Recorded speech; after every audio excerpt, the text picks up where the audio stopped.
একটি শিক্ষণীয় গল্প। তো ভিডিওটা সবাই শেষ পর্যন্ত দেখবেন। হঠাৎ খেয়াল করলাম আজ রাত 12টায় আমার এমবির ম্যাচ শেষ হয়ে যাবে।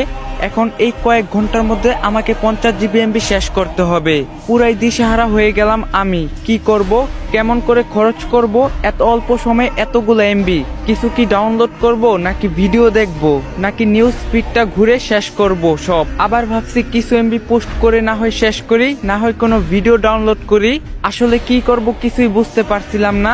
এত মূল্যবান এমবি গুলো এভাবে নষ্ট হয়ে যাবে, কোনো কাজেই আসবে না আমার। ঠিক তখনই কেন জানি আমার মনে হলো, হায় আল্লাহ, যদি আমি জানতে পারি যে আজ রাত 12টায় আমি মারা যাব, আমার হাতে তো আর মাত্র কয়েক ঘন্টা সময় আছে, তখন তাহলে আমি কি করব?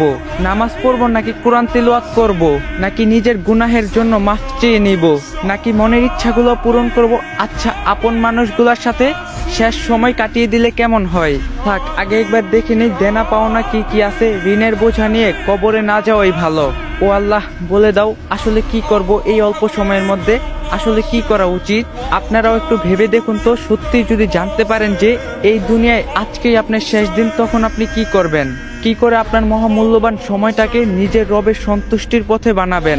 আসুন, সময় থাকতে আমরা নিজেদেরকে বদলাই। আল্লাহ আমাদের সবাইকে হেদায়েত দান করুক, আমিন। তো গাইস, যদি ভিডিওটা ভালো লাগে বেশি বেশি করে কপি লিঙ্ক করে দিবেন, কারণ আইডিটা ফিউজ আছে, আইডি আনফ্রিজ করে দেন। আর আপনারা যদি এখন থেকে ইসলামিক ভিডিও দিতে বলেন, অবশ্যই কমেন্টে বলবেন, কারণ আপনাদের কমেন্টের উপরে ভিডিও বানান। আপনারা যদি বলেন ইসলামিক ভিডিও দিতে, তাহলে ইসলামিক ভিডিওই দিন।